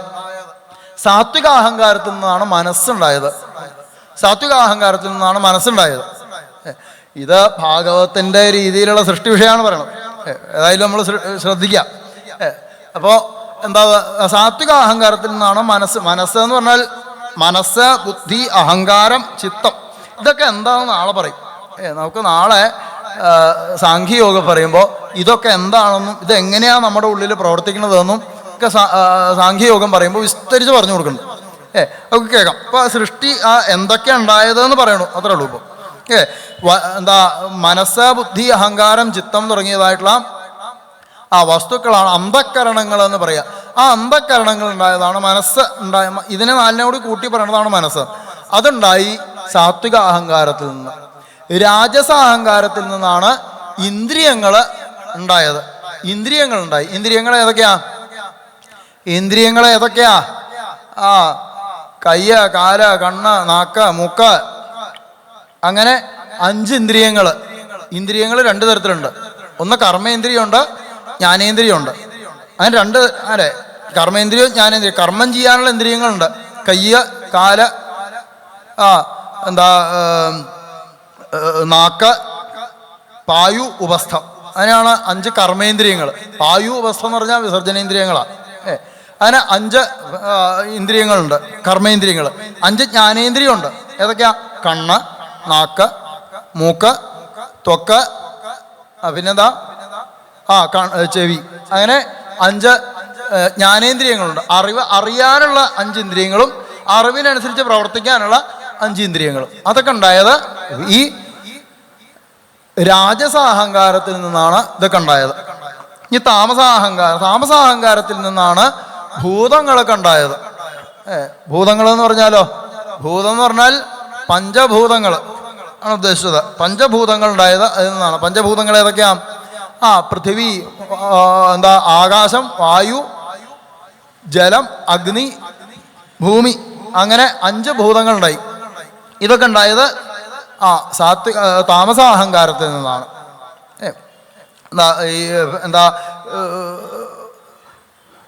സ്പർശം എന്ന് പറയുന്ന സ്വഭാവമാണ് വായുവിന്. ശബ്ദം എന്ന് പറയുന്ന സ്വഭാവമാണ് ആകാശത്തിനുള്ളത്. അതറിയാൻ വേണ്ടിയിട്ടുള്ള ചെവി എന്ന് പറയുന്ന ഇന്ദ്രിയം, അതിൻ്റെ ഭൂതമാണ് ആകാശം. വായു എന്ന് പറഞ്ഞാൽ സ്പർശത്തിൻ്റെ സ്വഭാവമാണ്. സ്പർശത്തിൽ നിന്നാണ് വായു എന്ന് പറയുന്ന ഇന്ദ്രിയം ഉണ്ടായത്. പിന്നെ കണ്ണ് എന്ന് പറഞ്ഞാൽ കാണുക എന്നുള്ളത് അഗ്നിയുടെ സ്വഭാവമാണ്. അഗ്നിയുടെ സ്വഭാവത്തിൽ നിന്നാണ് കണ്ണ് എന്ന് പറയുന്ന ഇന്ദ്രിയം ഉണ്ടായത്. കണ്ണ് എന്ന് പറയുന്ന ഇന്ദ്രിയത്തിൽ നിന്നാണ് അഗ്നി എന്ന് പറയുന്ന സ്വഭാവം ഉണ്ടായത്. അങ്ങനെ പറഞ്ഞു. ഓരോ ഇന്ദ്രിയങ്ങളിൽ നിന്ന് ഓരോ ഭൂതങ്ങൾ ഉണ്ടായി അങ്ങനെ പറഞ്ഞു. അങ്ങനെ ഈ ഇന്ദ്രിയങ്ങളിൽ നിന്ന്, ഓരോ അഹങ്കാരത്തിൽ നിന്ന് ഓരോ ഭൂതങ്ങളും സൃഷ്ടിച്ചു. അങ്ങനെ സൃഷ്ടിയെ ഭഗവാൻ ചെയ്തു. അങ്ങനെയുള്ള കണ്ണും കാലും നാക്കും മൂക്കും ഇന്ദ്രിയങ്ങളും മനസ്സും ബുദ്ധിയും അഹങ്കാരവും ഇതെല്ലാം ചേർന്നതായിട്ടുള്ള ഈ വസ്തുക്കൾക്കൊന്നും സ്വയം പ്രവർത്തിക്കാനുള്ള ശേഷിയില്ല. കണ്ണുണ്ടെന്ന് വെച്ചിട്ട് കാണാൻ സാധിക്കില്ല, ചെവി ഉണ്ടെന്ന് വെച്ച് കേൾക്കാൻ സാധിക്കില്ല, കൈകാലുകൾ ഉണ്ടെന്ന് വെച്ചാൽ അതുകൊണ്ട് പ്രവർത്തിക്കാൻ സാധിക്കില്ല. കണ്ണ് കാണണമെന്നുണ്ടെങ്കിൽ എന്ത് വേണം? കണ്ണിന് കണ്ണ് മനമാകുന്ന കണ്ണ് അതിനു കണ്ണായിടുന്ന പൊരുൾ. കണ്ണുകൊണ്ട് കാണണമെന്ന് വെച്ചാൽ അതിൻ്റെ പുറകില് മനസ്സും അതിനെ പ്രവർത്തിപ്പിച്ചുകൊണ്ട് പുറകില് ഭഗവാനും ഇരിക്കണം. ചെവി പ്രവർത്തിക്കണമെങ്കിലോ അതിൻ്റെ പുറകിലെ മനസ്സും അതിനെ പ്രവർത്തിപ്പിച്ചുകൊണ്ട് ഭഗവാന്റെ ശക്തിയും ഉണ്ടായിരിക്കണം. എല്ലാ ഇന്ദ്രിയങ്ങളും അങ്ങനെ തന്നെയാണ്. അപ്പൊ ഇതിൻ്റെയൊക്കെ പ്രവർത്തിക്കാൻ ഇവയ്ക്ക് സ്വയം സാധിക്കാതെ വന്നപ്പോൾ ഇവയെല്ലാവരും കൂടി ഭഗവാനെ സ്തുതിച്ചതിൻ്റെ ഫലമായിട്ട് ഇവരുടെ ഉള്ളിലേക്ക് ഭഗവാൻ പ്രവേശിച്ചു. അപ്പൊ കണ്ണിന് കാണാറായി, ഇന്ദ്രിയങ്ങൾക്കൊക്കെ പ്രവർത്തിക്കാറായി എന്നിങ്ങനെ പറഞ്ഞു. അങ്ങനെയാണ് സൃഷ്ടിയെ ആരംഭിച്ചത്. ഭഗവാൻ പ്രവേശിച്ചപ്പോഴാണ് ഈ പറഞ്ഞ ഭൂതങ്ങളൊക്കെ, ഇതിനൊക്കെ ദേവന്മാരെന്ന് പറയാം, ഇതിനൊക്കെ ദേവന്മാര് എന്നാണ് പറഞ്ഞത്. ഈ ഇന്ദ്രിയങ്ങളെയും ഭൂതങ്ങളെയൊക്കെ കൂട്ടി ദേവന്മാര് എന്നാണ് പറഞ്ഞത്. ഇവരെല്ലാവരും പ്രവർത്തിക്കാറായത് ഭഗവാൻ ഉള്ളിൽ പ്രവേശിച്ചു കഴിഞ്ഞപ്പോഴാണ്. അപ്പൊ ഇവർക്കെല്ലാം പ്രവർത്തിക്കാനുള്ളതായിട്ടുള്ള ശക്തി ഉണ്ടായി എന്ന് പറഞ്ഞു. അങ്ങനെ സൃഷ്ടിച്ചതായിട്ടുള്ള ഈ വസ്തുക്കളെ, ആ വസ്തുക്കളെല്ലാം കൂടി ചേർന്ന് വിരാട് രൂപിയായിട്ട് ഭഗവാൻ തന്നെ സ്വയം ആദ്യം തന്നെ ഉണ്ടായി. വിരാട് രൂപിയായിട്ടുള്ള ഭഗവാൻ ഉണ്ടായി പറഞ്ഞു കേൾപ്പിച്ചു. അങ്ങനെ ഭഗവാനിൽ നിന്നാണ് പിന്നീട് ഈ കണ്ട പ്രപഞ്ചം മുഴുവൻ ഉണ്ടായത് എന്നൊക്കെ പറഞ്ഞപ്പോ കഥ കേൾക്കുന്ന ഈ വിതുരൻ മൈത്രേയ മഹർഷിയോട് ചോദിച്ചു, അത്രേ അതെങ്ങനെയാ അങ്ങനെ സംഭവിക്കണത്? ഭഗവാൻ എന്ന് പറഞ്ഞു കഴിഞ്ഞാൽ നിർഗുണനാണ് എന്നല്ലേ പറയാറ്. ഒരു തരത്തിലുള്ള ഗുണങ്ങൾ ബാധിക്കാത്ത ആളാണ് ഭഗവാൻ എന്നാ പറയാറ്. ഒരു തരത്തിലുള്ള സുഖദുഃഖങ്ങളൊന്നും ബാധിക്കാത്ത ആളാണ് ഭഗവാൻ എന്നാ പറയുന്നത്. അങ്ങനെയുള്ള ഭഗവാൻ എങ്ങനെയാ സൃഷ്ടി ചെയ്തത്? ഭഗവാനിൽ നിന്ന് സൃഷ്ടി ചെയ്യണത് എങ്ങനെയാ? അങ്ങനെയുള്ള ഭഗവാൻ എങ്ങനെയാ സൃഷ്ടിയെ ചെയ്തത്? അത് എനിക്കൊന്ന് പറഞ്ഞു തരൂ എന്നിങ്ങനെ വിതുരൻ മൈത്രേയ മഹർഷിയുടെ അടുത്ത് ചോദിക്കുകയാണ്. അപ്പോൾ മൈത്രേയ മഹർഷി പറയാണ്, ഭഗവാൻ സൃഷ്ടി ചെയ്തു എന്ന് പറയുമ്പോൾ ഭഗവാൻ അങ്ങോട്ട് സൃഷ്ടിക്കല്ല, അങ്ങോട്ട് ഉണ്ടാക്കല്ല, എന്തെങ്കിലും ഒരു വസ്തുവിനെ ഉണ്ടാക്കല്ല ചെയ്യണത്. എങ്ങനെയാണെങ്കിൽ യഥാ ജലേ പറയാണ്, സേയം ഭഗവതോമായ യമയേന വിരുദ്ധ്യതേ ഈശ്വരസ്യ വിമുക്തസ്യ കാർപ്പണ്യമുദബന്ധനം യദർത്ഥേന വിനാമുഷ്യ പുംസാത്മവിപര്യ പ്രതീയത ഉപദ്രഷ്ടുഃ സ്വശിരച്ഛേദനാദികഃ. പ്രതീയത ഉപദ്രഷ്ടുഃ സ്വശിരച്ഛേദനാദികഃ. നമ്മൾ ഉറങ്ങുന്ന സമയത്ത് എന്തെല്ലാം കാഴ്ചകൾ കാണുന്നുണ്ട്? എന്തെല്ലാം കാഴ്ചകൾ കാണുന്നുണ്ട്? പലതും കാണും, പലതും അനുഭവിക്കും. നമ്മൾ ചിലപ്പോൾ സുഖം അനുഭവിക്കും, ദുഃഖം അനുഭവിക്കും, സന്തോഷങ്ങളും സുഖമൊക്കെ അനുഭവിച്ച് ചില ആൾക്കാരിങ്ങനെ തുള്ളിച്ചാടും. സ്വപ്നത്തില് പല കാര്യങ്ങളും ചെയ്യും. നമുക്ക് ആഗ്രഹിക്കുന്ന പലതും നമ്മൾ കാണും. ആ കാണുന്നതൊക്കെ ശരിക്കുള്ളതാണോ? ശരിക്കുള്ളതല്ല. ശരിക്കുള്ളതല്ല. അതൊക്കെ ഉറങ്ങുന്ന സമയത്ത് കണ്ണിൽ കൂടെ കാണുന്നത് കണ്ണല്ല കാണുന്നത്, കാണുന്നത് കണ്ണിന്റെ പുറകിലുള്ള മനസ്സിൽ കൂടെ ആണ് കാണുന്നത്. കണ്ണല്ല കാണുന്നത്, കണ്ണടച്ചാ കിടക്കുന്നത്. എന്നാലും കാണും. എന്താ കാണുന്നത്? പുറകിലുള്ള ആ കണ്ണ് എന്ന് പറയുന്ന ഇന്ദ്രിയത്തിന്റെ പുറകിൽ അതിനെ സ്ഫുരിപ്പിച്ചുകൊണ്ട്, അതിനെ ജ്വലിപ്പിച്ചുകൊണ്ടിരിക്കുന്ന ആ മനസ്സാണ് അത് കാണുന്നത്. ചെവി കൂടെ കേൾക്കണതും ചെവിയല്ല കേൾക്കണത്, അതിന്റെ പുറകിലിരിക്കുന്ന മനസ്സാണ് ഇത് കേൾക്കണത്. കൈകാലുകൾ പ്രവർത്തിക്കണതോ, കൈയും കാലും പ്രവർത്തിക്കണില്ല. ചില ആൾക്കാരുടെ കൈയും കാലൊക്കെ പ്രവർത്തിക്കും ഉറങ്ങുന്ന സമയത്ത്. അത് ചിലപ്പോൾ മറ്റുള്ളവർക്ക് ബുദ്ധിമുട്ടാവും. എന്നാലും സാമാന്യം കൈയും കാലും പ്രവർത്തിക്കുക എന്ന് പറഞ്ഞാൽ കൈകാലുകളല്ല പ്രവർത്തിക്കുന്നത്, അതിൻ്റെ പുറകിലുള്ള മനസ്സാണ് പ്രവർത്തിക്കുന്നത്.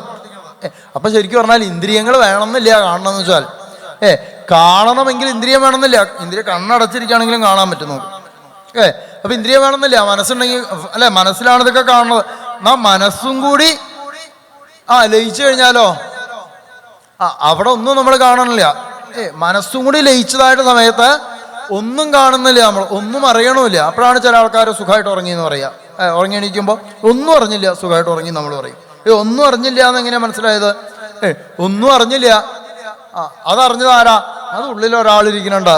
ആ ആള് മനസ്സിൽ കൂടെ ഇന്ദ്രിയങ്ങളിൽ കൂടെ പുറമേക്ക് പ്രവർത്തിച്ചതാണ് ഈ കണ്ടു എന്ന് നമുക്ക് തോന്നിയത്. ശരിക്കും കണ്ടതല്ല. ഉറക്കത്തിൽ തല വെട്ടിയാലും നമ്മൾ അയ്യോ എൻ്റെ തല പോയേ എന്ന് പറഞ്ഞാൽ ആരെങ്കിലും ചാടി എണീറ്റ് സമയത്ത് തല തപ്പി നോക്കാറുണ്ടോ? അങ്ങനെ തന്നെ ഇവിടെ പറഞ്ഞു. ശിരച്ഛേദനാധിക യുദ്ധത്തിനൊക്കെ പോയി എന്ന് സ്വപ്നം കണ്ടു, തല വെട്ടി എന്ന് സ്വപ്നം കണ്ടു, അയ്യോ എന്ന് പറഞ്ഞ് ചാടി എണീറ്റ സമയത്ത് തല കാണാനില്ല എന്ന് പറഞ്ഞ് വിഷമിക്കാറില്ല. കാരണം അയാൾക്കറിയാം ഇപ്പൊ തലയുണ്ട് ഇവിടെ. പക്ഷേ അയാളോ ആ തല ദേഹം മുറിഞ്ഞതായിട്ടുള്ള വേദനയും ആ ദുഃഖങ്ങളൊക്കെ അനുഭവിച്ചു തന്നെയാ. പക്ഷേ ഉണർന്ന സമയത്ത് അയാൾക്ക് ഇല്ലാത്തതാണെന്ന് മനസ്സിലായി. പക്ഷെ ഉറങ്ങിയ സമയത്ത് ഇതൊക്കെ അനുഭവിച്ചതാണ്. അപ്പൊ ഉണർന്ന സമയത്ത് ഇതൊന്നും ഇല്ല എന്ന് നമുക്ക് മനസ്സിലാക്കിയതും ഉറങ്ങുന്ന സമയത്ത് ഇതൊക്കെ ഉണ്ട് എന്ന് നമുക്ക് തോന്നിയതും ഇനി ഇതൊന്നും അറിയാതെ ഇരിക്കുന്ന സമയത്ത് സുഖമായി, ഉറങ്ങുന്ന സമയത്ത് സുഖമായി എന്ന് മനസ്സിലാക്കുന്നതും ഒക്കെ പുറകിൽ ഒരാളിരിക്കുന്നുണ്ട്. ആ ഭഗവാനാണ് ഇതിനെയൊക്കെ സൃഷ്ടിച്ചത്. മറ്റുള്ളതൊക്കെ ഭഗവാന്റെ ആ മായ എന്ന് പറയുന്ന ശക്തിയുടെ അതിൻ്റെ ഒരു ക്ഷോഭം കൊണ്ടാണ് മറ്റുള്ള സൃഷ്ടികളൊക്കെ ഉണ്ടായി എന്ന് നമുക്ക് അനുഭവത്തിൽ വരുന്നത്. നമ്മൾ അനുഭവിക്കുന്നതാണ്. ലോക്യത ദൃശ്യത ഭുഞ്ചത ഇതി ലോകഃ. ലോകം എന്ന് പറഞ്ഞതിന് അങ്ങനെയാണ് അത്ര അർത്ഥം. നമ്മൾ കാണുന്നതും കേൾക്കുന്നതും അനുഭവിക്കുന്നതുമായിട്ടുള്ളതിനെയാണ് ലോകം എന്ന് പറയാം. കാണണില്ല കേൾക്കണില്ല എന്ന് വെച്ചാൽ അനുഭവിക്കണില്ല വെച്ചാൽ ലോകമില്ല. ഈ 12ാമത്തെ സ്കന്ധത്തിൽ അവസാനം പ്രളയങ്ങളെ കുറിച്ച് പറയും. പ്രളയങ്ങൾ 4 തരത്തിലുള്ള പ്രളയം ഉണ്ടെന്ന് പറയും. പ്രളയം എന്ന് പറഞ്ഞാൽ എങ്ങനെയൊക്കെയാ? എല്ലാ ദിവസവും നമ്മൾ അനുഭവിക്കുന്ന ഒരു പ്രളയം ഉണ്ടെന്നാണ്. എന്താ പ്രളയം എന്ന് പറഞ്ഞാൽ ലയിക്കുക, എല്ലാം കൂടി ലയിക്കുക. ഈ കാണുന്ന പ്രപഞ്ചം മുഴുവനും ഉറങ്ങുന്ന സമയത്ത് നമ്മുടെ ഉള്ളിൽ ലയിച്ചു തരാണ്, ഇല്ലാണ്ടാവാണ്. ആ സമയത്ത് പ്രപഞ്ചം ഇല്ല. നമുക്ക് ഉണരുമ്പോൾ മാത്രമാണ് ഈ പ്രപഞ്ചം ഉള്ളത്. ഉണർന്ന് നമ്മൾ കാണുന്ന സമയത്ത് മാത്രമാണ് അത് അവിടെ ഉള്ളത്, അല്ലാത്ത സമയത്ത് അതില്ല. ക്വാണ്ടം ഫിസിക്സിൽ അങ്ങനെയല്ലേ പറയണത്. നോക്കുന്ന സമയത്ത് മാത്രമാണ്, കാണുന്ന സമയത്ത് മാത്രമാണ് ഒരു വസ്തുവിന് അതിൻ്റെതായ സ്വഭാവങ്ങളും അതിൻ്റെതായ ഇതൊക്കെ ഉള്ളതെന്നാണ്. അല്ലാത്ത സമയത്ത് അത് എന്താണെന്ന് നമുക്ക് കൃത്യമായിട്ട് അറിയില്ല. നോട്ടെ, ഏതായാലും ഉണരുന്ന സമയത്താണ് ഈ ലോകം ഉള്ളത്, അല്ലാത്ത സമയത്ത് ഇതൊന്നും ഇല്ല. അതൊക്കെ നമ്മുടെ ഉള്ളിൽ ഉറങ്ങുകയാണ്. നമ്മുടെ ഉള്ളിലാണ് അതൊക്കെ ഉള്ളത്. ഉണരുന്ന സമയത്താണ് ഇതൊക്കെ കാണുന്നത്. അതുകൊണ്ടാണ് ഈ ലോകത്തെ തന്നെ പലരും പലതരത്തിലാണ് കാണുക. നമ്മളുടെ ഉള്ളിൽ എന്താണോ വിചാരം അതിനനുസരിച്ചിട്ടാണ് ഈ ലോകത്തെ കാണുക. അതിനനുസരിച്ചിട്ടാണ് ഈ ലോകത്തിനെ കാണുക. എല്ലാവരും ഒരേ കണ്ണുകൊണ്ടാണ് കാണണമെന്നുണ്ടെങ്കിൽ ഒരേ സാധനത്തെ പലരും പലതരത്തിൽ കാണും. രാത്രി ഇവിടെ ഇങ്ങനെ ഇരിക്കുമ്പോഴാണ് വാഴയുടെ പറമ്പില് വാഴയുടെ ഇടയിൽ നിന്ന് ഞങ്ങളുടെ അവിടെയൊക്കെ ഇപ്പോൾ പുലി ഇറങ്ങിയ സമയമാണ്. ഞാൻ ചാലക്കുടി എന്നാണ് പറഞ്ഞത്. അവിടെയൊക്കെ പുലി ഇറങ്ങിയ സമയമാണ്. എപ്പോഴും ഇങ്ങനെ അനൗൺസ് ചെയ്തുകൊണ്ട് പോകും.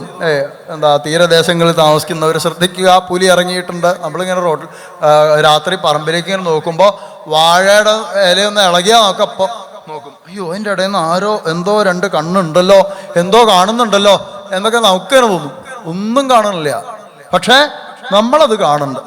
നമ്മളത് കാണും, അയ്യോ പേടിക്കും നമ്മൾ. കാരണം എന്താ, നമ്മളുടെ ഉള്ളിൽ കൂടെയാണ്. നമ്മൾ കാണുന്നുണ്ടെങ്കിൽ അതിനുള്ളതിനെ തന്നെ കണ്ടോളണമെന്നില്ല.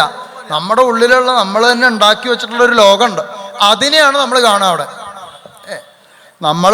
നമ്മൾ തന്നെ ഉണ്ടാക്കി വെച്ചിട്ടുള്ളൊരു ലോകമുണ്ട്, അതിനെയാണ് നമ്മളവിടെ കാണുക. അതായത് നമ്മളുടെ ഉള്ളിൽ തന്നെയുള്ള പ്രപഞ്ചത്തെയാണ് നമ്മൾ പുറമേക്ക് കാണുന്നത് പറഞ്ഞു കേൾപ്പിക്കുകയാണ്. അല്ലാതെ ഉള്ളിലിരിക്കുന്ന ഭഗവാനല്ല അതൊന്നും അനുഭവിക്കണത്.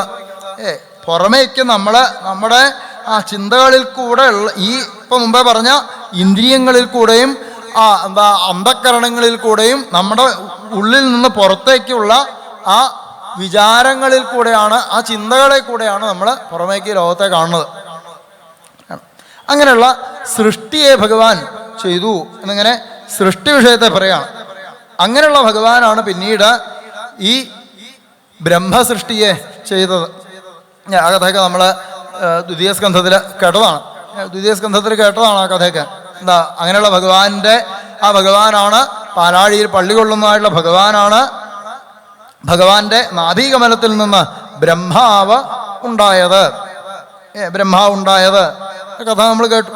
അങ്ങനെ നാഭീകമലത്തിൽ നിന്ന് ബ്രഹ്മാവ് ഉണ്ടായി എന്നും ആ ബ്രഹ്മാവ് ഭഗവാനെ അനവധി കാലം തപസ് ചെയ്തു.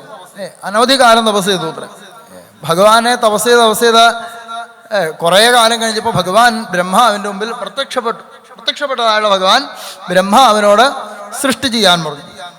അങ്ങനെ സൃഷ്ടി ചെയ്യാൻ വേണ്ടി ഭഗവാൻ ബ്രഹ്മാവിനോട് പറഞ്ഞ സമയത്ത് ബ്രഹ്മാവ് തന്നെ എനിക്ക് സൃഷ്ടി ചെയ്യാൻ തുടങ്ങിക്കഴിഞ്ഞാൽ എനിക്ക് അതിൽ നിന്ന് സൃഷ്ടിയിൽ നിന്ന് എനിക്ക് പലതരത്തിലുള്ള ബന്ധനങ്ങളുണ്ടാവും, ദുഃഖങ്ങളുണ്ടാവും. അതുകൊണ്ട് ഈ ദുഃഖങ്ങളൊന്നും എനിക്ക് അനുഭവിക്കാൻ വയ്യ, ഞാൻ സൃഷ്ടി ചെയ്യാൻ പറ്റില്ല എന്ന് ബ്രഹ്മാവ് പറഞ്ഞപ്പോഴാണ് ഭഗവാൻ ചതുശ്ലോകി ഭാഗവതം ഉപദേശിക്കുന്നത്. ഒരേ കാര്യം തന്നെ 2 പ്രാവശ്യം ആവർത്തിക്കുകയാണ്, 2 തരത്തിൽ പറയുകയാണ്. ദ്വിതീയ സ്കന്ധത്തിൽ പറഞ്ഞ അതേ കഥ തന്നെ ഒന്നുകൂടി പറയുന്നുണ്ട് ഇവിടെ. അങ്ങനെ ഭഗവാൻ ഉപദേശിച്ചു കൊടുത്തു.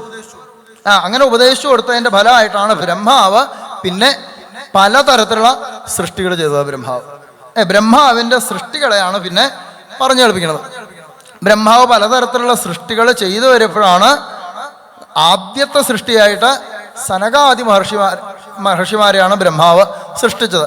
സനകൻ, സനന്ദനൻ, സനാതനൻ, സനൽകുമാരൻ കേട്ടിട്ടുണ്ട്. അങ്ങനെയുള്ള സനകാദി മഹർഷിമാരെ ബ്രഹ്മാവ് സൃഷ്ടിച്ചു. അവരൊക്കെ സാത്വിക സ്വഭാവത്തോടു കൂടിയ ആൾക്കാരാണ്. മുമ്പേ പറഞ്ഞില്ലേ, സാത്വികം, രാജസം, താപസം എന്നിങ്ങനെ 4 അഹങ്കാരമാണ് ആളുകൾക്കുള്ളത്. അതിൽ സാത്വിക സൃഷ്ടിയാണ് ഈ സനകാദി മഹർഷിമാര്. സാത്വിക സൃഷ്ടിയാണ്. അപ്പം എന്താ ഉണ്ടാവുക? അവർക്ക് കർമ്മങ്ങളിലൊന്നും അത്ര താല്പര്യം ഉണ്ടാവില്ല. രാജസാഹങ്കാരത്തിൽ നിന്നാണ് കർമ്മേന്ദ്രിയങ്ങളും താമസാഹങ്കാരത്തിൽ നിന്നാണ് ഭൂതങ്ങളൊക്കെ ഉണ്ടായത്. അപ്പോൾ ഇവര് സാത്വിക സൃഷ്ടിയാണ് സനകാദി മഹർഷിമാർ. അതുകൊണ്ട് അവർക്ക് ഇന്ദ്രിയങ്ങളിലോ ഈ പ്രപഞ്ച വിഷയങ്ങളിലോ അവർക്ക് താല്പര്യം ഉണ്ടായിരുന്നില്ല. അവരെപ്പോഴും ഉള്ളിൽ അന്ധകരണങ്ങളുടെ ഉള്ളിലുള്ള ഭഗവാനെ മാത്രം മനസ്സിലാക്കിയിട്ടുള്ളവരാ. ഇപ്പുറത്തെ മനസ്സിലാവണ ഭാഷയിൽ പറയുകയെന്നുണ്ടെങ്കിൽ എന്താ പറയുക, അത് മനസ്സിലാവാനുള്ള സോഫ്റ്റ്വെയർ അവരുടെ ഉള്ളിലില്ല, അല്ലേ? അത് മനസ്സിലാവാനുള്ള സോഫ്റ്റ്വെയർ തന്നെ ഇല്ല അവരുടെ ഉള്ളിൽ. അവരുടെ ഉള്ളിൽ എന്താ ഉള്ളത്? സാത്വിക അഹങ്കാരം മാത്രമേ ഉള്ളൂ. അങ്ങനെയുള്ളവർക്ക് മറ്റൊന്നിനെ അറിയാനേ സാധിക്കില്ല. അതിലേക്ക് അവരുടെ മനസ്സ് പോവുകയില്ല, മറ്റുള്ള വിഷയങ്ങളിലേക്ക്, ഇന്ദ്രിയങ്ങളിലേക്കൊന്നും. അപ്പം അവർ അങ്ങനെയുള്ള ഈ സാത്വിക സൃഷ്ടിയായിട്ടുള്ള ഈ സനകാദി അവരോടാണ് ബ്രഹ്മാവ് പറഞ്ഞത്, നിങ്ങൾ പോയി സൃഷ്ടി ചെയ്യൂ എന്ന് പറഞ്ഞു. സൃഷ്ടി ചെയ്യാൻ പറഞ്ഞപ്പോൾ സനകാദി മഹർഷിമാർ പറഞ്ഞു, ഞങ്ങൾക്ക് സൃഷ്ടി ചെയ്യാൻ വയ്യ, ഞങ്ങൾക്കത് താല്പര്യമില്ല, ഞങ്ങളുടെ വിഷയമല്ല സൃഷ്ടി എന്ന് പറഞ്ഞു കഴിഞ്ഞാൽ, അതുകൊണ്ട് ഞങ്ങൾക്ക് സൃഷ്ടി ചെയ്യാൻ താല്പര്യമില്ല, ഞങ്ങൾക്ക് പറ്റില്ല എന്ന് പറഞ്ഞു. അച്ഛൻ പറഞ്ഞാൽ മക്കൾ കേട്ടില്ലെങ്കിൽ എന്താണ്ടാവും? അച്ഛന് ദേഷ്യം വരും. അച്ഛന് ദേഷ്യം വരും. ബ്രഹ്മാവിനും വന്നു ദേഷ്യം, സാമാന്യം നല്ലോണം ദേഷ്യം വന്നു. ദേഷ്യം വന്നപ്പോൾ എന്തുണ്ടായി?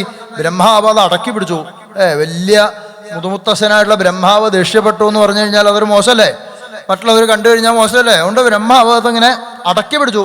അടക്കി പിടിച്ചപ്പോൾ അത് അങ്ങനെ അടങ്ങിയിരുന്നൊന്നുമില്ല, അത്ര ഭയങ്കര ദേഷ്യമാവുന്നത്. ആ ദേഷ്യം ഇങ്ങനെ ഉരുണ്ടുകൂടി നെറ്റീത്തൊരു മുഴയായിട്ട് വന്നു അത്രേ. ആ ദേഷ്യം ഇങ്ങനെ നെറ്റിയിൽ ഒരു മുഴയായിട്ട് വന്നു. ആ മുഴ പൊട്ടി അതിൻ്റെ ഉള്ളിൽ നിന്ന് രോദനം ചെയ്തുകൊണ്ട് കരഞ്ഞ് നിലവിളിച്ചുകൊണ്ട് 10-11 ആൾക്കാർ ഉണ്ടായി. അവരാണ് രുദ്രന്മാര്. രോദനം ചെയ്തുകൊണ്ട് പുറത്തേക്ക് വന്നതുകൊണ്ട് രുദ്രന്മാര് എന്ന് പറഞ്ഞു. രോദനം ചെയ്തുകൊണ്ട് വന്നതാണ് അവർ. അങ്ങനെയുള്ള ഏകാദശ രുദ്രന്മാരങ്ങനെ സൃഷ്ടിച്ചു. അവരാണെങ്കിലോ അവരാണെങ്കിൽ രാജസ താമസ ഗുണങ്ങളൊക്കെ ഉള്ള ആൾക്കാരാണ്. അവരെ ജനിച്ചപ്പോൾ തന്നെ ഞങ്ങൾ ആരാണ്, ഞങ്ങളുടെ പേരെന്താണ്, ഞങ്ങൾക്ക് ഇരിക്കാനുള്ള സ്ഥലം എവിടെയാണ്, ഞങ്ങൾക്ക് വിവാഹം കഴിക്കാൻ പത്നിമാരെവിടെയാണ്, ഇതൊക്കെ ചോദിച്ചു ബ്രഹ്മാവിനോട്. ബ്രഹ്മാവിന് സന്തോഷമായി, നന്നായി, നിങ്ങളെങ്കിലും വിവാഹമൊക്കെ കഴിച്ച സൃഷ്ടി വളർത്തിക്കൊണ്ടിരണമെന്ന് നിങ്ങൾക്ക് തോന്നിയല്ലോ, നന്നായി. ബ്രഹ്മാവിന് സന്തോഷമായി. സനകാദികൾ പക്ഷേ ഇത് കേട്ടില്ല, അവർ പോയി, അവർ തപസ് ചെയ്തുകൊണ്ട് പോയി. സനകാദി മഹർഷിമാര്, സനകൻ, സനന്ദൻ, സനൽകുമാരൻ, സനാതനൻ, അവരുടെ കഥകൾ പലപ്പോഴായിട്ട് ഭാഗവത്തിൽ കേൾക്കാൻ നോക്കുക. ആയാലും അവരെ നിത്യമുഖന്മാരായിട്ട് അവർ പോയി. ഈ രുദ്രന്മാരോട് ബ്രഹ്മാവ് പോയി സൃഷ്ടി ചെയ്യാൻ പറഞ്ഞു. സൃഷ്ടി എന്ന് പറഞ്ഞു കഴിഞ്ഞാൽ നമ്മൾ മുമ്പേ പറഞ്ഞല്ലോ, സൃഷ്ടി എന്ന് പറഞ്ഞാൽ എങ്ങനെയാ? കാണുക, കേൾക്കുക, കൈകാലുകളെ കൊണ്ട് അനുഭവിക്കുക.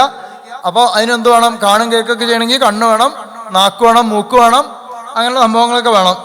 അതൊക്കെ ബ്രഹ്മാവ് പറഞ്ഞു കൊടുത്തു. അങ്ങനെ സൃഷ്ടി തുടങ്ങി. ഇതൊക്കെ ആദ്യമാണല്ലോ. ആദ്യകാലത്ത് ഈ സംഭവം ചെയ്യുമ്പോൾ ഇതൊന്നും നേരെയായിക്കൊള്ളുന്നില്ല, ഒക്കെ വേണ്ട പോലെ ആവണില്ല. ഇവർ പോയി സൃഷ്ടി തുടങ്ങി.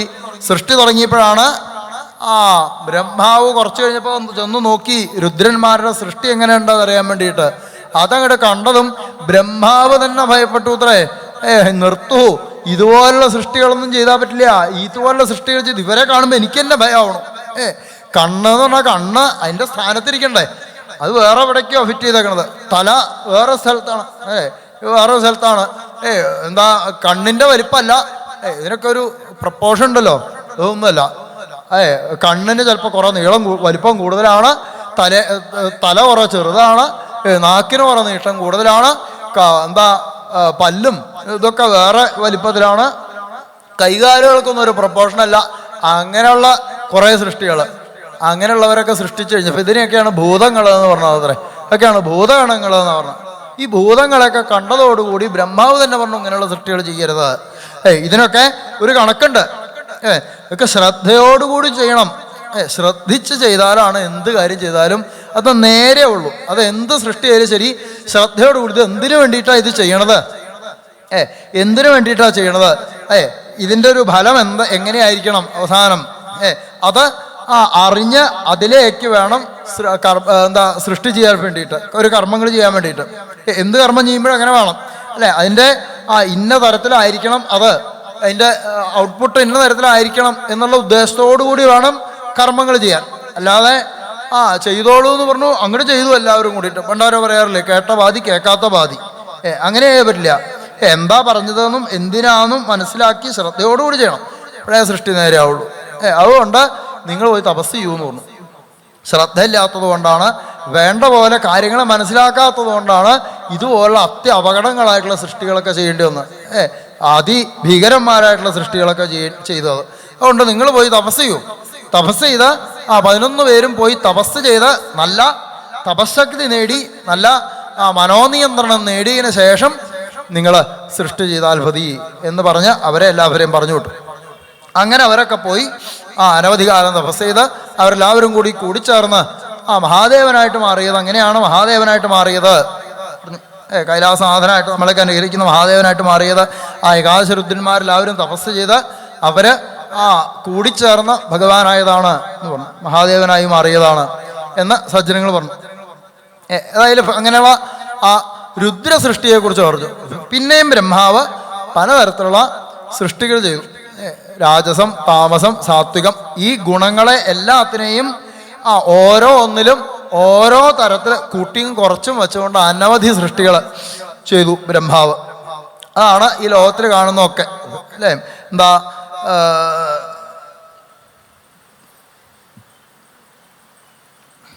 വൃക്ഷങ്ങളായിട്ട്, ലതകളായിട്ട്, നാൽക്കാലികളായിട്ട്, എന്താ 2 കാലിൽ നൂറ് നിൽക്കുന്നതായിട്ടുള്ള ആൾക്കാരായിട്ട്, അതിൽ തന്നെ പല വിഭാഗങ്ങൾ. 2 കാലിൽ നൂറ് നിൽക്കുന്നതിൽ തന്നെ പല വിഭാഗങ്ങളുണ്ട്. ദേവന്മാരുണ്ട്, മനുഷ്യന്മാരുണ്ട്, ഗന്ധർവന്മാരുണ്ട്. അങ്ങനെ പല പല സൃഷ്ടികൾ ചെയ്ത് അവസാനം സൃഷ്ടിച്ചാണ് മനുഷ്യ സൃഷ്ടി. ആണ് ബ്രഹ്മാവിൻ്റെ മനുഷ്യ സൃഷ്ടിയിലേക്ക് കഥ എത്തിയത്. പലതരത്തിലുള്ള സൃഷ്ടികൾ ബ്രഹ്മാവ് ചെയ്തു, അതിൽ മനുഷ്യ സൃഷ്ടിയെ അവസാനം ചെയ്തു. അത് കഴിഞ്ഞപ്പോൾ ബ്രഹ്മാവിന് സന്തോഷമായി. മനുഷ്യ സൃഷ്ടി ചെയ്തപ്പോൾ ബ്രഹ്മാവിന് സന്തോഷമായി. ബ്രഹ്മാവലോകധിഷണം മുദമാപദേവ, ബ്രഹ്മാവലോകധിഷണം മുദമാപദേവ. മനുഷ്യ സൃഷ്ടിയുടെ ഒരു പ്രത്യേകത എന്താണെന്ന് വെച്ച് കഴിഞ്ഞാൽ, ഇപ്പം നമ്മൾ ആദ്യം പറഞ്ഞതായിട്ടുള്ള ഇന്ദ്രിയങ്ങളും അന്ധക്കരണങ്ങളും ഒക്കെ ഉണ്ടല്ലോ, ഇതെല്ലാം ഒന്നും കൂടുതലും അല്ല കുറവുമല്ല, എല്ലാം ഒരു മധ്യമത്തിലാണ്. കണ്ണിൻ്റെ കാഴ്ച വളരെ കൂടുതലല്ല, എന്നാൽ വളരെ കുറവുമല്ല. ഘ്രാണേന്ദ്രിയത്തിൻ്റെ ശക്തി വളരെ കൂടുതലല്ല, വളരെ കുറവുമല്ല. എല്ലാ ഇന്ദ്രിയങ്ങൾക്കും ഒരു നമ്മൾ പറയില്ലേ, ഒരു ആവറേജ് ആണ് എല്ലാത്തിനും. അതുപോലെ തന്നെയാണ് ഗുണങ്ങളും, സാത്വിക ഗുണവും രജോ ഗുണവും തമോ ഗുണവും, അതെല്ലാം ഒരു മധ്യമത്തിലാണ്. അങ്ങനെയാണ്, ഒന്നും കൂടിയും കുറഞ്ഞല്ല, എല്ലാം ഒരേപോലെയാണ് മനുഷ്യ സൃഷ്ടിയിലുള്ളത്. അതുകൊണ്ടാണ് മനുഷ്യന് ബ്രഹ്മാപലോകധിഷണം, എല്ലാത്തിനെയും ഒരുപോലെ മനസ്സിലാക്കാൻ സാധിക്കും എന്നാണ്. എല്ലാത്തിനെയും ഒരുപോലെ അറിയാൻ സാധിക്കും. നമ്മൾ ആദ്യം ഈ സനകാദികളുടെ കഥകൾ പറഞ്ഞപ്പോൾ പറഞ്ഞു, സനകാദികൾ സാത്വിക ഗുണത്തിൽ കൂടുതലുള്ള ആൾക്കാരാണ്. അങ്ങനെയുള്ളവർക്ക് അതാണ് മനസ്സിലാവുള്ളൂ, മറ്റുള്ളതിനെ കുറിച്ച് മനസ്സിലാക്കാനേ സാധിക്കില്ല അവർക്ക്. അവരുടെ ഉള്ളിൽ രജോ ഗുണോ തമോ ഗുണോ ഇല്ല, ഉണ്ടെങ്കിലല്ലേ അതിനെക്കുറിച്ച് അറിയാൻ സാധിക്കുള്ളൂ. മനുഷ്യനാവുമ്പോൾ അങ്ങനെയല്ല, രജോ ഗുണവും തമോ ഗുണവും സാത്വഗുണവും ഒരുപോലെ ഉണ്ട്. അപ്പം അതുകൊണ്ട് ഈ ലോകത്തിലുള്ള സത്വരജസ് തമോ ഗുണങ്ങൾ ചേർന്നതായിട്ടുള്ള ഈ ലോകത്തെ ഒരുപോലെ എല്ലാ ഗുണങ്ങളെയും, ലോകത്തിൻ്റെ എല്ലാ ഗുണങ്ങളും ഒരുപോലെ മനസ്സിലാക്കാൻ മനുഷ്യന് സാധിക്കും. അപ്പം അങ്ങനെ മനസ്സിലാക്കുന്ന ഒരാൾക്ക് അതിനെ വിവേചനം ചെയ്യാൻ സാധിക്കും. അപ്പോഴാണ് അയാൾക്ക് വേണ്ടതിനെ സ്വീകരിച്ചും വേണ്ടാത്തതിനെ തള്ളിയും അയാൾക്ക് ഉയരാൻ സാധിക്കുള്ളൂ. അപ്പം അതുകൊണ്ട് മനുഷ്യ സൃഷ്ടിയുടെ പ്രത്യേക ഗുണം അതാണ്. സത്വരജസ് തമോ ഗുണങ്ങളും ഇന്ദ്രിയങ്ങളും എല്ലാം ഒരു ഒരേ അളവിൽ കൂട്ടിച്ചേർത്തിട്ടുള്ളതാണ്. അങ്ങനെയുള്ള മനുഷ്യ സൃഷ്ടിയെ ചെയ്തു കഴിഞ്ഞപ്പോൾ ബ്രഹ്മാവിന് സന്തോഷമായി. പിന്നീടാണ് മനുഷ്യ സൃഷ്ടി, ആദ്യ മനുഷ്യനായിട്ടുള്ള സ്വയംഭൂമനു ശതരൂപ അവരെ സൃഷ്ടി ചെയ്തു വന്നപ്പോഴാണ് വരാഹാവതാര കഥയൊക്കെ നമ്മളിനി കേൾക്കുക. ഇപ്പോൾ സൃഷ്ടി വിഷയത്തെ ഭഗവത്പാദങ്ങളിൽ സമർപ്പിക്കുന്നു. കായേന വാചാ മനസേന്ദ്രിയൈർവ ബുദ്ധ്യാത്മനാ വാ പ്രകൃതേ സ്വഭാവാൽ കരോമി യദ്യത് സകലം പരസ്മൈ നാരായണായേതി സമർപ്പയാമി.